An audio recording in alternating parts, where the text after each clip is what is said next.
On today's episode of the Going Deeper podcast, we are talking about rest.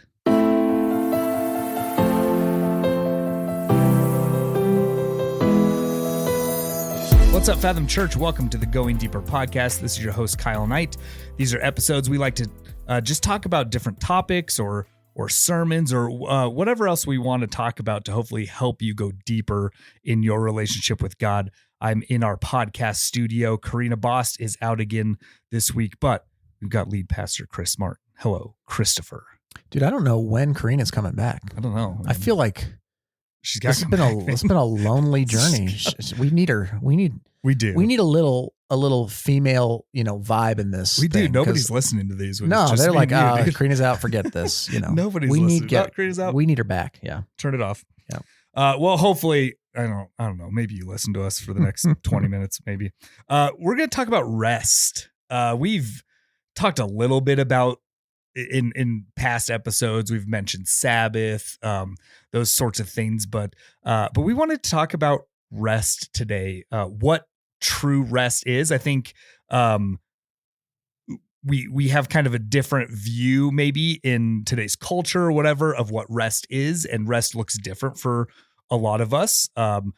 Maybe it's looked at as more of like self-care or a vacation, that sort of rest from your busy schedule, whatever that is. But like what we like to do here on this podcast is we obviously like to look at what the Bible says about these things and what Scripture presents as biblical rest or Sabbath. Like we'll look at kind of both of those, but let me ask you this first question, Chris, just right off the bat. Why do you think rest feels so hard for some people? And maybe specifically Christians too, but sure. Why does rest just seem like such a tough thing?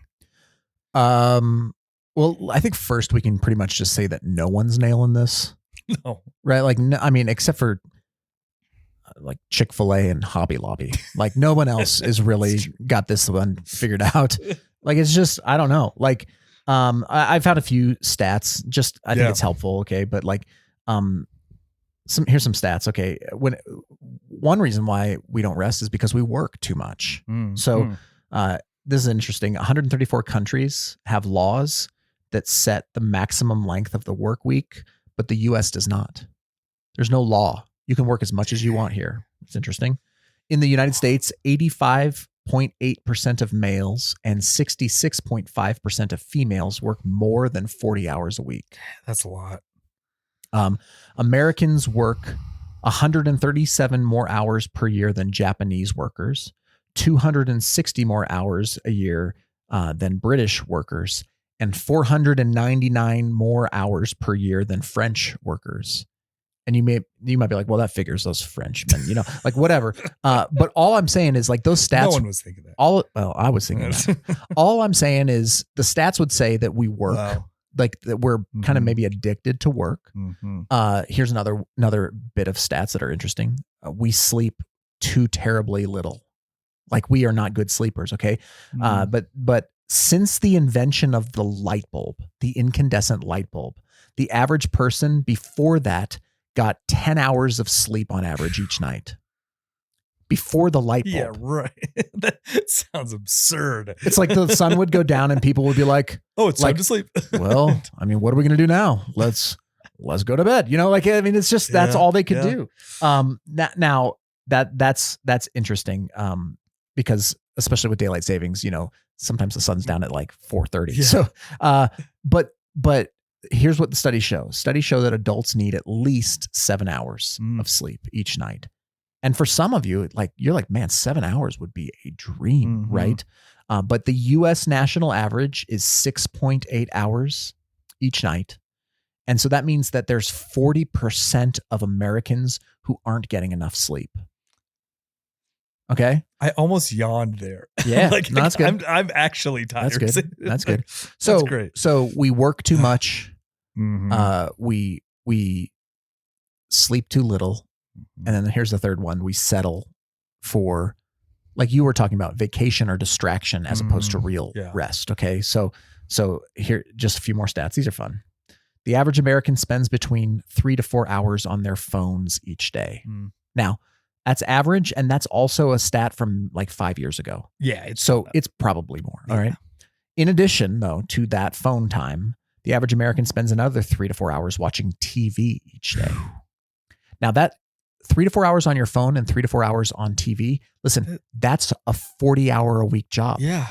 That's another full-time job on top of your job, okay? One study I read said that 65% of people click their phones, like touch their phones, check them 160 times per day. Wow.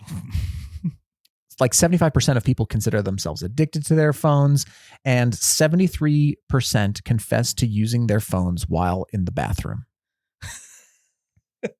What are you reading this on, by the way? Huh? What are you reading this on my phone? Yeah. But I'm not in the bathroom. I'm in the podcast studio. It's a good thing.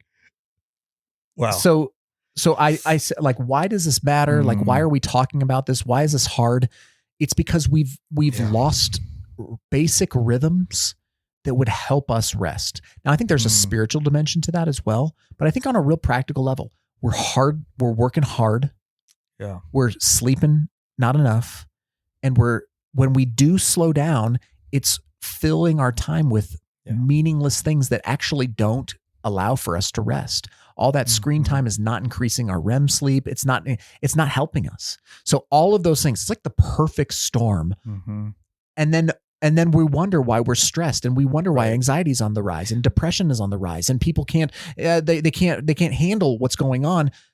And all they're doing is just feeding the problem instead of actually dealing with the root problem, which is we need something deeper. We need real meaningful rest.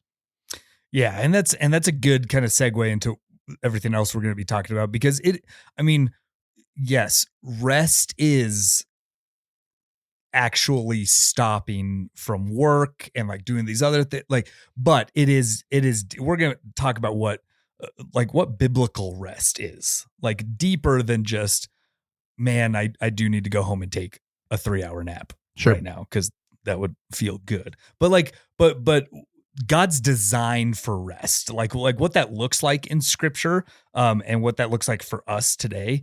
And so let's talk about kind of rest in God's design as we look at scripture, and especially as we are in our Exodus series. We'll look a little bit at that, but we know in Genesis chapter 2, we hear the creation story, and we hear how God rested on the seventh day. And then in Exodus, we see the 10 Commandments, and how one of the 10 Commandments is observing the Sabbath day and keeping it holy and everything. And so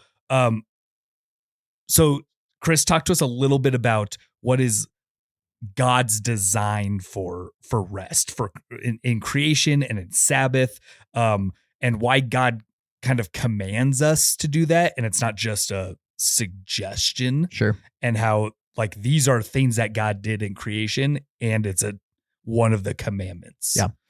Yeah. So the Hebrew word is Shabbat. Mm-hmm. Shabbat, which is where we get the word Sabbath from, but it actually literally is translated in the ESV version of the Bible that we use as rest. Okay. So Genesis 2:1-3, you mentioned it. Let me read it. Thus the heavens and the earth were finished. So this is after God has created. Okay. And all the host of them. And on the seventh day, God finished his work that he had done, and he rested on the seventh day. There's Shabbat. He Shabbated, he Sabbathed, he rested on the seventh day from all his work that he had done. So God blessed the seventh day and made it holy, because on it God rested from all his work that he had done in creation. So there's this idea built into the creative narrative that God works for 6 days. He creates for 6 days. And then the seventh day, instead of just making it a 6-day creation and then start over next week, it's 1 through 6, and then start over next week, it's 1 through 6. God stopped, he rested, he Shabbat, he Sabbathed on the seventh day. And it was from all of the work that he had done in creation. He blessed it. It says that God blessed the seventh day, and he made it holy.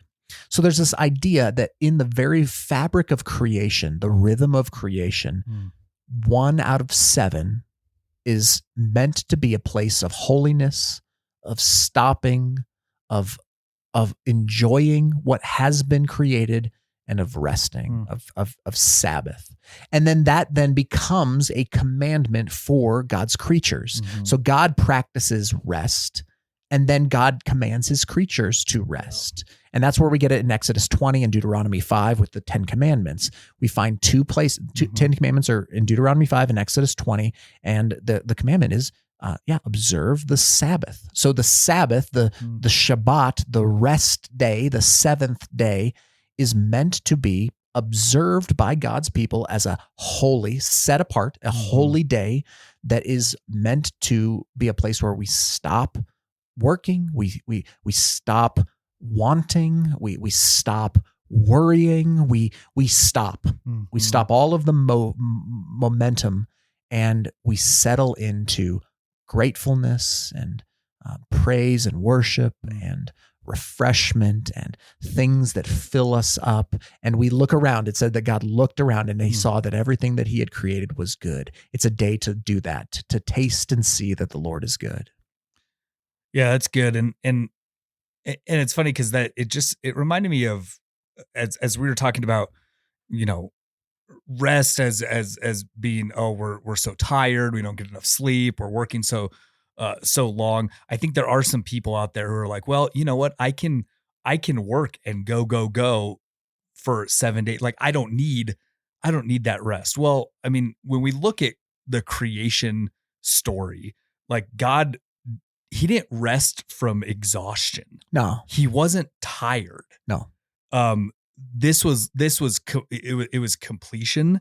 Yep. It was, and I like how you said, I forgot the words that you just used, but it was that like it was a command to us and a command to God's people in Exodus, but God did it first. Yep. Like God actually rested. Yeah. Like he showed us how to rest. And so he wasn't tired, right? Yeah. He was finished. And it wasn't that God couldn't have kept creating. Like he could have kept going. Yeah. And he didn't. He just stopped. And he's just like, hey, this is it. And so the idea there is that if God stopped for a day, like, don't you think we ought to consider stopping for a day?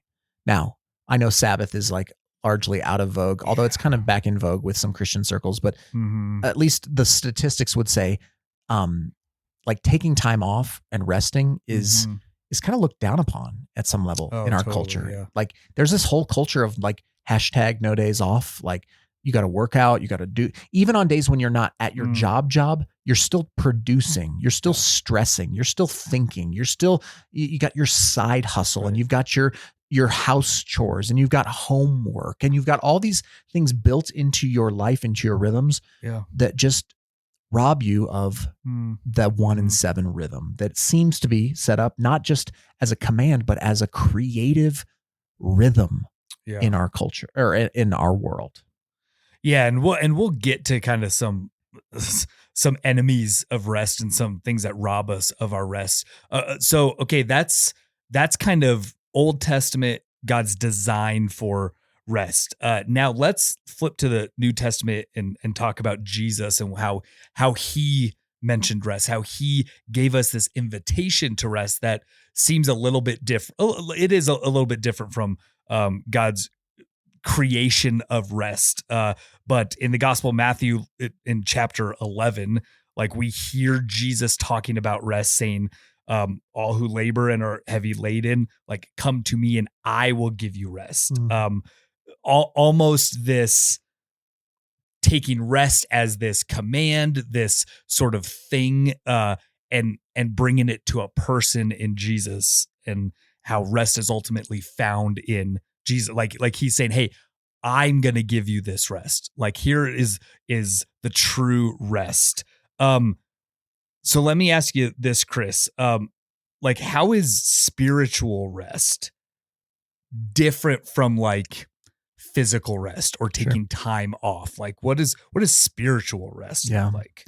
Well, okay. So I love that Matthew 11 passage that you brought up, that come to me, all you are heavy laden, and I will give you rest.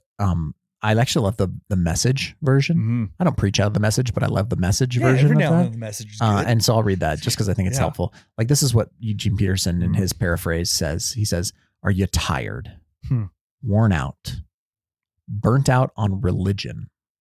Come to me. Get away with me and you'll recover your life. I'll show you how to take a real rest. Walk with me and work with me. Watch how I do it. Learn the unforced rhythms of grace. I won't lay anything heavy or ill-fitting on you. Keep company with me and you'll learn to live freely and lightly." Which I just think that's a cool way to, reinterpret that verse. But, so the invitation of Jesus is to this different type of rest. It's not on the couch watching, binge watching episodes of Friends. It's not having a couple of beers with the buddies after a hard day of work. It's not, I got to get away from the craziness of my job. So I'm going to go to, the beach for a week. Right, yeah. It's, now it might include some of those things, but what Jesus is saying is there's a deeper reality, and it's found in, back to our podcast from last week, it's found in abiding with Christ. It's actually found. This is what it says. He says, "Are you tired? Are you worn out? Are you burnt out on religion?" Even the spiritual side of things, the earning and the working and some of that can come with religion. Jesus says, "Come to me." Like real rest is found in me. It's found in connection with God the Father through God the Son, empowered by God the Spirit. Like that's where true rest is found. And so I think for the Christian, rest is leaning into Jesus. It's worship, it's prayer, it's gratitude, acknowledgement of the things that he has. This is why I do think that rest at a certain level, if a Christian can Sabbath or take a Sabbath, observe one day out of 7, I think it's best to do that on Sundays if you can, because the natural rhythms of your church life are there. So you will sit with God's people, you will sit under God's word, you will sing songs to God, you will take the Lord's Supper, you might even serve. And sometimes serving, sometimes like, oh, that's work. And it is it is in some ways, but Jesus says in that passage, hold on, let me pull it up again. He says, I'll show you how to take a real rest, walk with me and work with me. Like there's a way that you can walk and work with him that is from a centered place of rest. Even. So the spiritual side of rest it's not just clearing one's calendar. Although you should clear your calendar, right? And it's not just, I've got to do a bunch of chores, right? And listen, there's probably a place to do chores, but you probably shouldn't do that on a real rest day. But there is this, it's not the same style of lazy, slothful, self-care, free day, but it's centered and it's focused on union with Christ, on deepening that abiding with Christ. It really is very directly linked to what we talked about last week in John 15.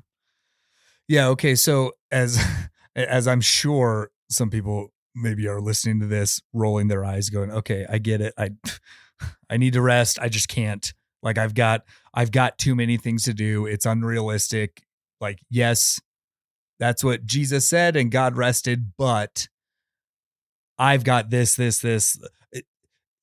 It makes me think of like all the things in our lives that are the enemies of rest. Like what is it that is stealing our rest, our time to be with Jesus, our joy to be with Jesus? Like what are those enemies? So what are those things that you think, and maybe these things are in everybody's lives, but in a Christian's life that can be kind of the thief of rest? That maybe we're not like, sure, maybe they're blind spots in our lives or something like that. Yeah. I mean, some of them I talked about already, like, entertainment can be a robber of, screens can be a robber of rest, of true rest. Not enough sleep. Like sometimes rest literally mean like there's a spiritual act of just taking a nap. Like there's a good thing there sometimes where it's just, you need to actually give your body some physical rest. Yeah. I think some of this is going to sound super practical, but I think eating, like the food we eat, matters with rest. Like eating good things, healthy things, drinking good things, healthy things, exercising sometimes is actually a good way for you to rest. Like not, I don't know, some sort of hardcore, I got to beat my body into submission, but just like a activity, like nature, like getting into nature, getting out of outside. That's part of that. Enemies to rest. I mean, the tyranny of the urgent, right? Bad scheduling. Like sometimes it feels like rest should be something that naturally happens, and the truth is it doesn't. You have to fight for it. You have to work to rest. You have to work hard to rest, right? That's dumb. Like you have to prepare. Like you have to put it on a calendar. It's weird. It's like I've got to clear my calendar so I can rest, and then put on my calendar rest so that I don't fill that with other things. I think a sense of self-sufficiency is probably an enemy of rest, where if I don't do this, if I don't keep working, I'm going to miss out on an opportunity, or I'm going to miss out on some earning, or I'm going to miss out on, whatever it is, getting better at whatever it is that I think I need to get better at. Yeah. So yeah, like, I don't know. I come back to what I said earlier. Like if God rested 1 in 7, shouldn't it be something you consider? Yeah. Like, shouldn't it be something you, like if he valued it enough to do that in his creating, then maybe it's something we should consider. And the enemy of rest can be pragmatic. Although all of the studies that I'm aware of show that adding a 7th day of work actually decreases productivity. Yeah. So it might be pragmatic and utilitarian in your mind to work on a 7th day, when in reality, it's actually far more productive to actually slow down and stop and rest. Yeah. And even that self-reliance piece that you were talking about of like what, those, I feel like this is a very, like your stats say, like an American Western culture thing of, what happens if I don't. I think there's like, and you like in one of your Exodus sermons a few weeks ago talking about fear. I think there's a fear in slowing down, a fear in what if I don't fill in the blank? Like, okay, yeah, there's rest, but what happens if I don't do this? What happens if I don't do that? What happens if I think there's like a genuine, and I think that leads to like a guilt in us of like, when we do take that rest, is like, oh, I feel guilty for resting because there's all these things that I could have done, or, and it's just, there's so many things that can easily rob us of that rest that, I mean, if we're not careful, again, this being a command and Jesus saying, hey, watch me as I do it. That, these things can just, and then it just doesn't end. You're right. It's a 7th day and it's back again for that next week or whatever that is. And so, okay. So this brings me back to even just as you read that message, the message translation of this, and Jesus does say, as he's saying that, like, walk with me and work with me, he says, watch how I do it. Let's talk maybe just really quickly some practical things of rest, practicing rest today. What are some rhythms that if we're struggling with this, looking to see how Jesus did it, but what are some things that we can do today? Some rhythms that we can get into that can help us actually rest. Well, so the writer of Hebrews, I think in Hebrews 4 says, make every effort to enter that rest. So it's going to take effort. It's going to actually take, that's, we work again to rest. Yeah. So I think that's good. But here's what I would say. First of all, and this is how I've always taught it. Like the first thing I would encourage you to do is to make a list of things that you really shouldn't do on like a Sabbath, like things that you should stop, things that you should cease and rest from. So like, examples, email, social media, really like for all intents and purposes, phone, like maybe not doing phone, whatever your job is, your vocation, maybe like, hey, don't do anything that is work. Yeah. That kind of work. Or maybe certain chores. It's like that does not, build up or whatever. So trying to figure out that, like, I mean, real practically, what are the things that I need to stop doing, to rest? Okay. So, and then once you've kind of determined those things that you need to stop, then I would say, okay, what are the things that you need to start? Like, what are the things that, I mean, we talked about this in staff meeting a couple of weeks ago. I've talked about this in sermons for years, but what's the list of things that just stir up your affections for Christ? Yeah. Like, what are the things that fill you up? So is it going for a walk? Is it going for a hike? Is it going for a bike ride? Is it sitting on your back porch? Is it eating a big breakfast? Is it going pleasure stacking? Yeah, the pleasure stacking stuff we've talked about.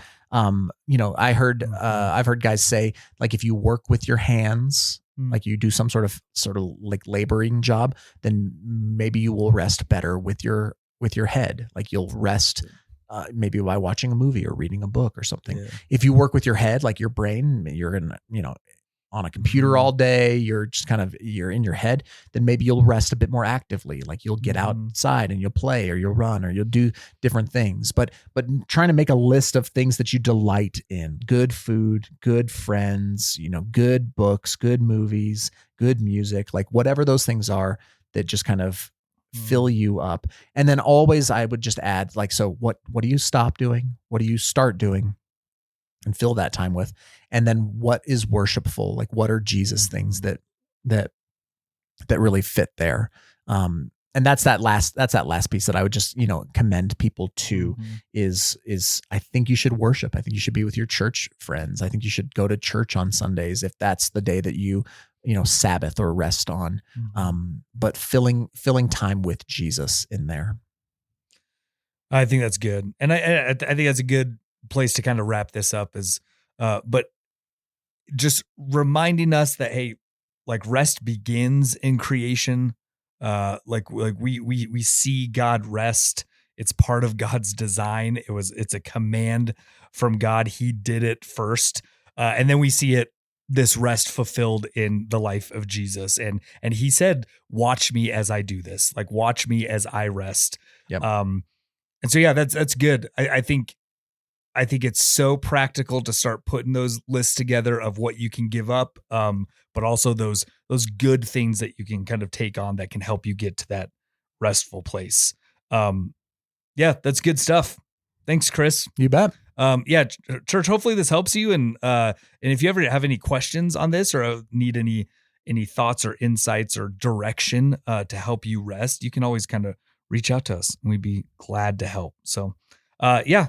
Thanks, church, for listening, and we'll catch you next time.